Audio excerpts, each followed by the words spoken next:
전 딱 이 한마디로 이번 1.3 대책을 설명합니다. 네. 둔촌 일병 구하기. 둔촌 주공이 사실 미분양이 진짜 많이 터지게 되면 어마어마한 충격탄이 올 거거든요. 서울에서도 정말 핵심 지역이고 위치도 좋고 그럼에도 불구하고 미분양이 낮다라고 하게 되면 사람들이 야, 얘 저 서울에서는 미분양인데 뭐 어딜 받아 생각을 할 수 있겠죠. 그리고 이렇게 되면 진짜 시장이 또 다른 차원으로 넘어갈 수 있다 보니까 일단 여기 미분양은 막아야겠다라는 생각을 했을 거예요. 그렇다 보니 투자의 중요한 소식을 가장 빠르게 전달해드립니다. 원고, 투고, 쓰리고 여기는 투자고고요. 안녕하세요. 저는 김현우입니다. 네, 반갑습니다. 전민기입니다. 문PD, 여기 사무실 얼마예요? 얼마인지는 왜 물어봐요? 뭐하게? 인수하게요? 아니 뭐 비싸봤자 요즘 부동산 값 똥값 아닙니까? 임대료들이 여기가 그래도 매봉과 도곡역 사이에 타워팰리스가 옆에 있고 어마어마하게 비싼 곳이에요 여기. 강남 많이 떨어졌어요. 많이 떨어졌어요? 카드론 쭉 땡겨가지고. 아 카드론? 살까 합니다. 오 카드론으로 한 몇십억 나오나 봐요? 몇백 나오려나? 자 그냥 대놓고 우리 전문가분께 물어보겠습니다. 우리 부동산계 훈남 투자고 버스의 간판 모델 투미부동산 컨설팅의 김재경 소장님을 모시겠습니다. 안녕하세요. 반갑습니다. 네, 반갑습니다. 부동산 주치 김재경 소장입니다. 네. 부동산 주치. 지금 뭐 원래 근황 물어봐야 되는데 네네. 근황 따윈 필요가 없습니다. 왜요? 강남 부동산 시세 지금 어떻습니까? 시세. 그쵸. 이제 그나마 강남 같은 경우는 또 버티는 데는 버티고 또 이 와중에도 신고가 찍는 데는 찍고 뭐 다들 아시다시피 요즘 부동산 시장이 별로 안 좋잖아요. 네. 그러니까 또 저가 거래들도 나오고 그게 지금 현황이죠. 강남도 보니까 예전엔 강남을 이렇게 크게 묶었잖아. 이제 찐 강남을 또 나누더라고. 반포라든가 압구정이라든가 뭐 이런 식으로 갔다가 야, 일입니다. 신고가 찍는 데는 어디예요 지금? 반포라든가 네네. 이쪽에 신축 대형들 아니면 재건축들 대표적으로 반포 대장이 반포 주공 1단지 1, 2, 4주고 있을 거고 또 강남은 아니라 하더라도 이제 동부 이천동도 그렇고 여의도도 그렇고 그리고 또 압구정 불멸의 압구정 같은 경우도 불멸의 압구정 보다 보면 이 가격에 지금도 몇십억에 막 이런 거래들도 있고 자 일단 요즘에 부동산 시장 다들 뭐 그냥 어렴풋이 알기에는 하락세다 뭐다 이렇게 얘기하는데 전반적으로 시장 분위기를 짚어주시면 어떠? 제가 지금 미치겠는 게요. 왜? 지금 전세를 내놨는데 전세를 냈어요? 계속 떨어져 가격이. 요즘 안 나가죠. 야 미치겠어요 지금. 요즘 부동산 시장 정말 암울하죠. 정말 안 좋고 어떻게 따지면 이 영상 댓글이 시작부터 기대가 되는데 아마 분명 안 좋을 겁니다. 왜냐면 왜요? 또 사실 또 투자고 하니까 또 반년 전 그때 출연했을 때만 하더라도 분위기가 이렇지 않았었거든요. 또 바뀌었군요. 그렇죠. 네, 그냥 더울 때니까. 그때만 하더라도 저는 사실 하반기가 이렇게 될 거라고 못 봤었습니다. 일단 암울하다라고 짚어주셨는데 이게 그 암울한 분위기의 근본은 뭐예요? 그때 예전에는 금리와 부동산은 역사적으로 쭉 봤을 때 그렇게 큰 상관관계가 없었다라고 언급을 해주셨던 적도 있었던 것 같은데 지금 사실 보면은 이게 금리 때문인가 싶기도 하고. 그렇죠. 이게 자가당착적인 발언일 수도 있겠지만 제가 일전에도 금리랑 부동산 가격 상관관계는 없다. 핵심적인 논리 구조를 간단하게 설명드리자면 결국 애초에 금리라는 거는 후행 지표다. 이것만 놓고 봐도 이해가 돼요. 뭐냐면 애초에 금리를 이 경기를 어떻게 해야겠다라고 하면서 미리 움직이는 게 아니라 즉 선행 지표가 아니라 후행 지표. 지금 현재 경기 상황이 좋다 안 좋다 혹은 인플레이션이 높다 낮다 이거를 갖다가 좀 어떤 식으로 갖다가 진정시켜야겠다 아니면 조금 부양해야겠다 라는 판단 끝에 결정하는 게 금리라는 것이죠. 그러다 보니까 금리를 높이는 시기라는 것 자체가 경제 성장률이 높든가 아니면 인플레이션이 높든가 라는 것이고 그렇다 보니까 통계적으로도 봤었을 때 뭐 우리나라뿐만 아니라 미국도 그렇고 금리가 계속 올라가는 시기에 부동산 가격은 오히려 올라갔었다. 그렇죠. 과거 지표 보니까 사실 그게 틀린 말씀이 아니었어요. 그래서 많은 분들이 금리하고 우리나라 부동산 시장하고는 완벽하게 그 상관관계가 있는 게 아니다. 뭐 시차는 벌어져서 어떻게 움직이는데 그런 말씀들 많이 해주셨거든요. 지금은 그렇죠. 그런데 지금은 말하기가 저도 조심스러운 거가 금리랑 부동산 간의 상관관계는 없다라고 얘기해놓고 이장이 거는 미국이 금리를 너무 미친 듯이 올려서다 라고 얘기를 할 수밖에 없는 장이다. 그럼 이제 어쨌든 미국 금리 인상 때문이라고 하셨는데 이게 이제 궁금하죠. 지금 최근에 이제 뭐 정부도 규제는 좀 많이 푸는 그런 상황이고 그럼에도 불구하고 부동산 하락은 이어질 거라는 전망들도 많던데 언제까지 될까요? 좀 참 전망하기 힘들긴 한데 일단은 이 장이 온 발발 원인 자체가 미국이 금리를 너무 급속하게 올렸었다 보니까 이런 사태가 온 거잖아요. 그러면 가장 선결 요건은 미국이 금리를 일단 그만 올려야 돼요.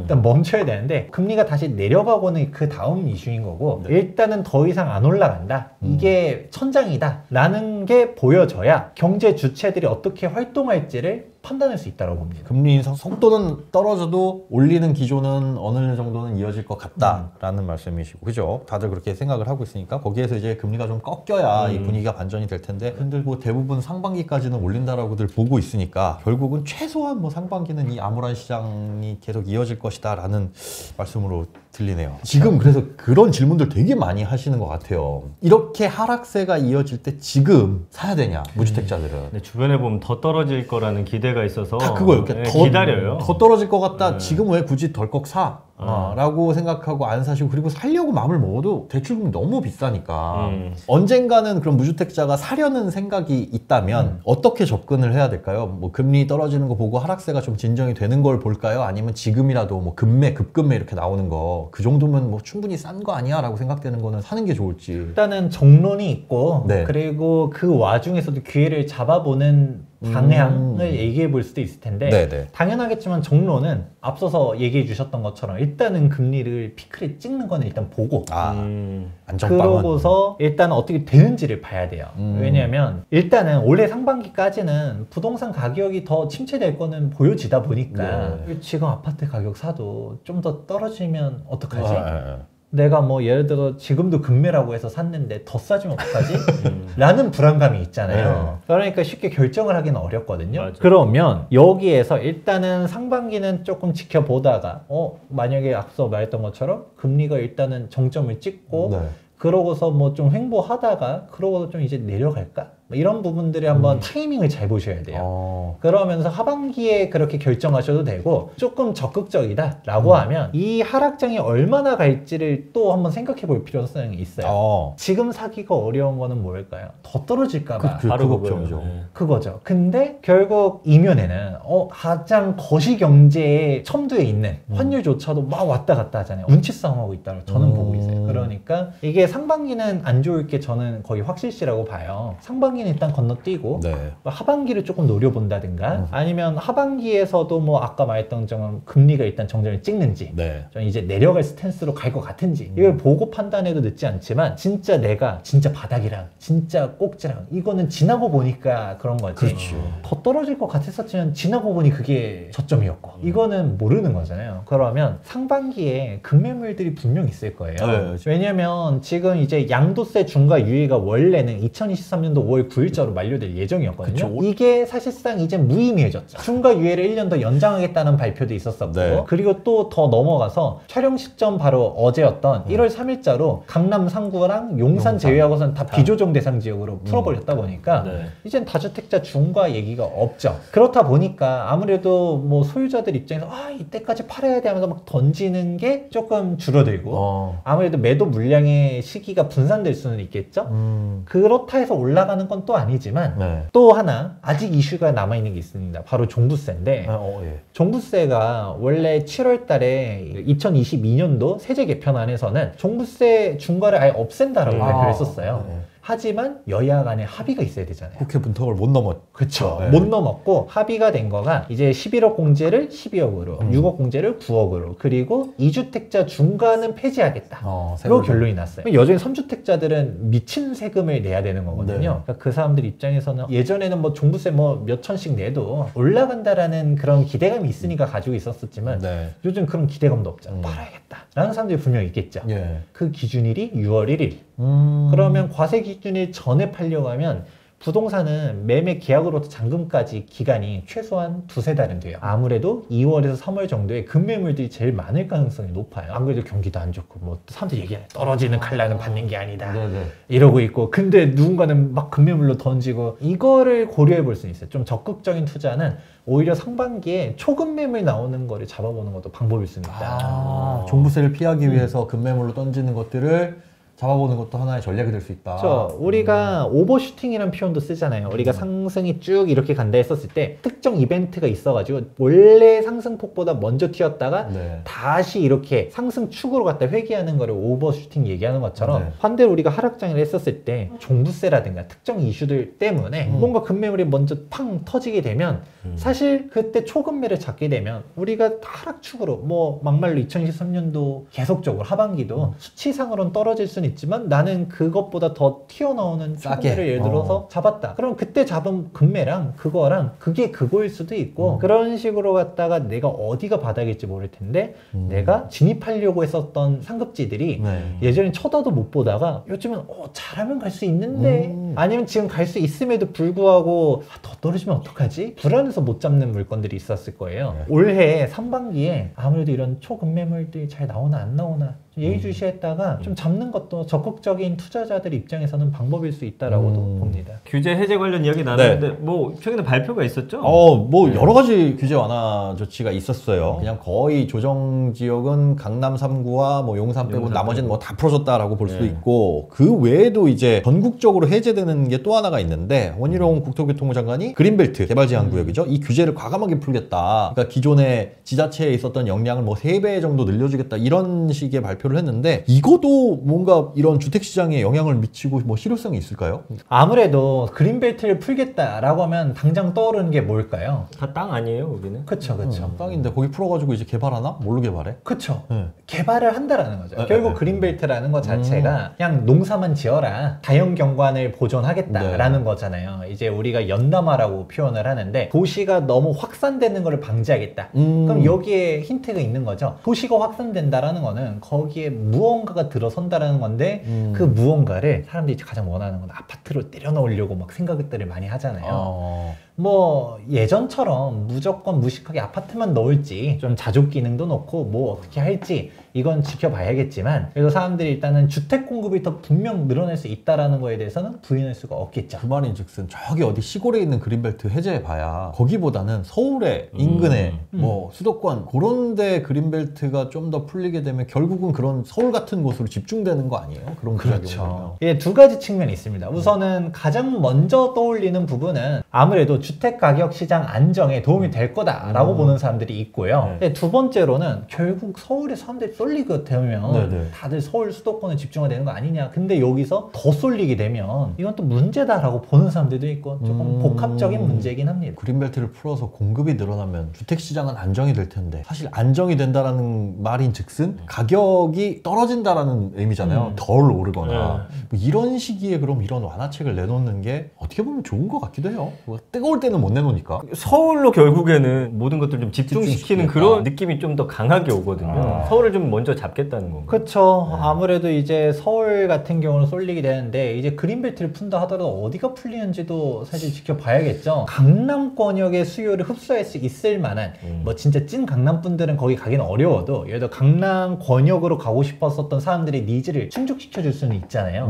그런데 막상 푸는 게 노원구에 있는 곳, 은평구에 있는 그린벨트 이렇게 하면 또 그분들 입장에서는 야씨 여기를 왜 풀어 하면서 막 가뜩이나 또 싸울 수도 있고 제가 어디가 풀리냐도 포인트라고 봐요. 이게 풀린다 뭐다 이것만 보는 것보다도 약간 그런 식의 생각을 해볼 수도 있고 사실 상기 신도시도 마찬가지지만 이런 식으로 개발하려 했었을 때 두 가지 측면을 항상 보셔야 됩니다. 일단은 멀어요. 이제 그린벨트도 그렇고 상기 신도시도 그렇고 이제 풀어가지고 공급까지 맨 처음에 문재인 정권 때 이거 상기 신도시 공급 5년 만에 하겠습니다라 했지만 이제 5년 다 돼가거든요. 택도 없습니다. 이제 토지 보상 막 마무리된 곳 있고 아직도 안 된 곳들 태반이고 그러고 있다 보니까 지금부터도 입주까지 5년 보고 있는 게 상기 신도시인데 그러면 실질적으로 그린벨트라는 것도 두 가지 측면에서 봤을 때 일단 지금 이거 풀어준다 해도 어차피 실제 공급까지는 또 한두 통 지나고서예요. 그러니까 미리미리 우리가 준비를 해나가겠다라는 측면으로 본 걸 수도 있고 직접적인 영향보다는 길게 봐야 되는 거고 이제 두 번째 측면에서는 오히려 그린벨트를 풀어도 결국 핵심지는 아니란 거예요. 아 거기가 그린벨트로 묶여있는 곳들이 그린벨트라는 것 자체가 결국 서울 외곽이라는 거잖아요. 그 외곽도 어디 외곽이냐에 따라서 파급력이 다를 수도 있겠지만 우리가 계속 급지가 나눠지잖아요. 경기도권은 아직도 막 공급이 많다 뭐다 하면서 미분양이 어쩌고 벌써 지금 그러고 있는데 네. 상기 신도시야 당장 영향은 없다 하더라도 나중에 실질적인 영향이 있게 되면 경기도 부동산에 타격 주는 거 아니야? 라고 생각할 수 있겠죠. 그건 똑같이 서울 외곽 쪽에 그린벨트를 풀었어요. 걔가 뭐 당장 영향 안 준다 하더라도 10년 후든 15년 후든 영향을 주겠죠. 네. 그게 강남 대치동이라든가 아니면 서초구의 반포동이라든가 영향을 줄까요? 거기하고는 전혀 상관없다. 그렇죠. 그리고 오히려 옥석 가리기를 더 해야 되는 장일 수도 있어요. 어디가 영향을 갈지. 영향이 가는 건 맞지만 그게 어딘지를 구별해내는 것도 중요한 관전 포인트라고 볼 수 있죠. 생각보다 이번에 1월 3일자로 많이 풀었다라고 생각을 해요. 네네. 그거를 왜 풀었는지를 보는 것도 재밌는 포인트가 될 수 있을 네. 텐데 전 딱 이 한마디로 이번 1.3 대책을 설명합니다. 네. 둔촌 일병 구하기. 둔촌 일병 구하기. 둔촌 주공이 뭐 미분양이 나니 안 나니 확 와닿네. 많았잖아요. 그래서 1.3 대책이 딱 봤었을 때 지금 저희가 얘기한 거는 이제 대표적으로는 투기거래 지구랑 조정대상 지역 푸는 거를 얘기했잖아요. 그러네. 원래 조정대상 지역이랑 투기거래 지구도 작년 11월 달에 생각보다 많이 풀었었어요. 맞아요. 그때 네. 수도권 대부분을 그렇지. 풀었었지만 이제 경기도권에 4개 있었죠. 광명, 하남, 성남, 과천. 네. 4개 빼고서는 다 풀었어서 그럼 다음에 규제 완화는 어딜까? 그럼 이 4개 지역 풀 거고 경기권에서. 그리고 서울에서 푼다 하더라도 노도강, 금관구 이런 데들 먼저 풀고 그 다음에 풀고 이러지 않을까라고들 봤었거든요. 이렇게 확 풀 줄은 몰랐었던 거죠. 네. 그러면 왜 풀었을까를 보면 둔촌 주공이 사실 미분양이 진짜 많이 하나 터지게 되면 어마어마한 충격탄이 올 거거든요. 서울에서도 정말 핵심 지역이고 위치도 좋고 그럼에도 불구하고 미분양이 낮다라고 하게 되면 사람들이 야 저 서울에서도 미분양인데 뭐 어딜 받아. 그렇군. 충격이 크겠구나. 상징적인 의미가 굉장히 크니까 여기는. 생각을 할 수 있겠죠. 그리고 이렇게 되면 진짜 시장이 또 다른 차원으로 넘어갈 수 있다 보니까 네. 일단 여기 미분양은 막아야겠다라는 생각을 했을 거예요. 그렇다 보니 강동구를 살려야겠죠. 둔촌 주공을 살리려면 강동구를 규제를 풀어야 되는데 예를 들어서 강동구는 규제 풀어주고 동대문구는 묶어놓고 성동구 묶어놓고 마포구 묶어놓고 이러면 그 사람들이 뭐야라고 하지 않을까요? 그러면 강동구보다 이하에 있는 애들은 다 풀어줘야겠죠. 그렇다 보니 결과론적으로 강남 3구랑 용산 빼고는 다 풀렸다라고 보고 있고요. 또 1.3 대책 보게 되면 재밌는 사항들이 많아요. 대표적으로 분양권에 대한 규제를 거의 다 풀었어요. 대표적으로 분양가 상한제 지역 같은 경우는 일명 전월세 금지법이라고 말하는 실거주 요건이 있었었죠. 지어지자마자 집주인 들어가서 살아야 그쵸. 되는. 네. 그렇다 보니까 뭐 전세, 월세 못 낸다, 전세 금지법이다 이렇게 떠들었었지만 이거 폐지했고요. 네. 즉 실거주 의무 요건 없앴고 네. 그리고 최대 10년 동안 전매 금지 의무가 있었는데 네. 이것도 폐지했어요. 뭐 사실상 폐지라기보다는 있긴 있는데 여전히 규제 지역인 즉 강남 3구랑 용산 같은 경우는 3년 네. 그리고 비규제 지역들 같은 경우는 이제 전매 금지가 1년만 지나가면 자유롭게 분양권 전매가 가능해졌어요. 이게 약간 헷갈려 하실 수 있는 것 중 하나가 맨 처음에 2022년도 하반기에 당장 실입주해야 되는 거를 전매 금지 기간 10년 내에만 입주하면 되는 걸로 해주도록 하겠다라고는 했었어요. 그랬죠. 근데 이번에는 아예 그거조차도 안 해도 되도록. 제가 이제 사는 입장에서 뭐냐면 10년이 걸려 있잖아요. 그럼 그 10년이 되는 시점부터 우리 단지의 물량이 싹 쏟아져 나오면 가격이 확 떨어질 것 같다라는 좀 나는 불안감이 좀 있었거든요. 차라리 지금 풀어놓으면 서서히 나갈 사람 나가고 이제 뭐 하면서 기간이 길어지니까. 왜 그렇게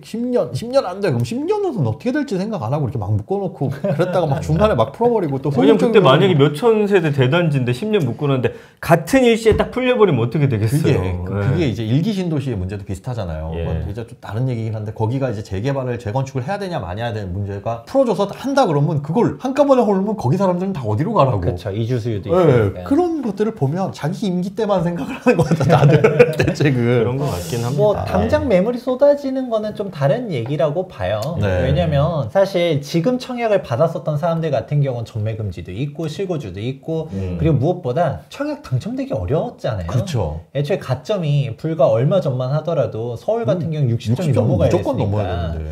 그러니까 그런 다 자녀를 둔 사람들이라든가 다인 가족들 같은 경우에 입주했다 보니 아무래도 다들 실수요자다 보니까 뭐 당장 분양권 전매가 풀렸다 하더라도 그럼 팔 거냐 그런 것도 있고 또 분양권에 대한 규제 중에서 대표적으로 이제 대출에 대한 것도 없어졌죠. DSR이 남았잖아요. 이거 뭐 저한테 20억 대출 해준다 그래도 안 돼요. DSR 때문에. 그게 약간 다릅니다. 네. 일단은 기본적으로 9억까지만 중도금 대출했던 네. 거를 12억을 올렸었다가 올렸죠. 이번엔 아예 한도를 네, 없애서 없앴죠. 그냥 뭐 당장 둔촌주공만 해도 5구 타입은 중도금 대출이 되는데 84 타입은 안 됐었잖아요. 그렇죠. 이게 다 되도록 바뀌었는데 정말 중요한 포인트가 지금 예를 들어서 뭐 대출 해주면 뭐하냐 뭐 DSR 때문에 대출이 안 나온다 네. 라고 하시는 분들이 있는데 청약 같은 경우는 DSR의 예외사항입니다. 아, 그래요? 그래서 그냥 내가 대출 받고 싶을 때 받을 수는 있어요. 물론 대출 나온다 해서 네. 내가 감당할 수 있느냐는 각자의 재무 상태에 맞춰서 봐야겠지만 그러니까. 중도금 대출은 약간 좀 다른 얘기. 결론적으로 잔금 대출을 실행하려고 하면 또 그것도 고려는 하시긴 하셔야 되니까. 해야죠, 결국은. 뭐 근데 이것도 또 실입주 의무가 또 없어지다 보니까 더군다나 비조정 대상 지역 같은 경우는 이제는 이건 취득 시점 기준이에요. 조정 대상 지역일 때 취득했었던 사람들은 네. 실거주 요건 소급해서 없어졌다라고 해서 착각해서 양도소득세 실거주 요건도 없어진 줄 아는 사람들이 있는데 양도소득세는 조정 대상 지역일 때 취득한 사람은 무조건 실거주 2년을 해야 비과세고요. 다만 취득 기준이라 했잖아요. 예를 들어 조정 대상 지역일 때 계약을 했다 하더라도 네. 잔금을 비조정일 때 쓰면 2년 보유만 해도 돼요. 그리고 뭐 말할 것도 없이 지금 이제 앞으로 청약받는 사람들은 2년 보유만 해도 비과세라는 게 보여지잖아요. 그러면 내가 잔금 칠 때 꼭 막 대출 받아서 뭐 입주하고 이게 아니라 세입자 이제는 노부대로구나. 투자하는 사람들이 예전에 다 뭐 전세 맞춰서 잔금 내고 네. 뭐 하고 조금 부족한 금액만 모아서 한다라고 하면 부담이 아무래도 전보다는 덜 하잖아요. 그렇게 접근할 수도 있다라는 것도 차이점이라고 볼 수 있죠. 뭐 역전세가 더 심해지는 거 아닌가? 그런 근데 걱정이 그 되네. 부분도 약간 한 텀 넘어서 볼 수 있어요. 예를 들어서 투자 전략이라고 해야 될까요? 우리가 지금 아파트를 사는 건 조금 조심스러워요. 그래서 제가 앞선 편에서도 약간 상반기는 조금 어렵고 하반기를 보든가 네. 아니면 진짜 나는 초음에. 조금 투자 타이밍을 잘 보겠다 네. 라고 하면 상반기에 초급매 나오는 걸 잡아먹는 것도 방법입니다 라고는 얘기했었지만 네. 아파트 시장은 지금 좀 안 좋다 보니까 그런 거지만 청약은 이야기가 좀 다른 게 뭐 예전처럼 로또 청약 이런 건 없어요. 네네. 그래도 여전히 주변 시세보다 1, 2억씩 싸게는 분양이 되거든요. 물론 그 1, 2억 싸다 하더라도 사람들이 얘기하죠. 야 그렇게 뭐 1, 2억 싼 게 뭐 의미 없다. 또 지금 걔네들 1, 2억 더 떨어지면 그 돈이 그 돈이다 라고 얘기하는 분들, 더 떨어질 수도 있다 라고 하시는 분들도 있는데 적어도 아파트는 그 말을 반대로 돌려버리면 지금 내가 아파트 샀는데 1, 2억 떨어졌다라고 가정을 해도 분양권은 그래야 똔똔이라는 거죠. 적어도 이런 갭 차이가 있다 보니까 그만큼은 안전한 거죠. 그렇죠. 여기에서 완충을 할 수가 있고 이런 분양권 같은 경우는 입주 시점이 당장이 아니에요. 2년 뒤잖아요. 2, 3년 뒤에 입주니까 아까 상황이 어떻게 금리 될지. 얘기했었던 것도 올해는 안 좋다 하더라도 뭐 내년도 계속 올릴까? 내후년도 계속 올릴까? 이건 좀 다른 차원의 얘기처럼 그때 가서 금리가 지금 막 너무 힘들 때는 조금 소나기는 피해 나가고 그때 이제 세입자도 찾고 그리고 지금 현재 공급들이 다 박살나고 있잖아요. PF 대출 위기 터지고 뭐하고 그쵸. 하다 보니까 그런 공급도 봤을 때 근본적으로 도심지에 있는 신축 아파트의 희소성들은 계속적으로 존재하다 보니 그러면 이제 신축 아파트 전월세 놓고 뭐 이런 식으로 생각해 볼 수도 있는 거죠. 이게 규제 완화가 어떻게 시장에 작용을 할지 네. 사실은 정부에서는 부동산 연착륙 가격을 끌어내리려는 건 아니다. 연착륙을 하도록 만들려는 규제 완화다라고 얘기를 하는데 사람들이 이거에 반응하기는 아직까지는 좀 관망을 하는 수요가 더 많은 것 같습니다. 어쨌든 더 떨어지는 걸 막기 위한 정부의 좀 대책이 아닌 생각이 드네요. 네.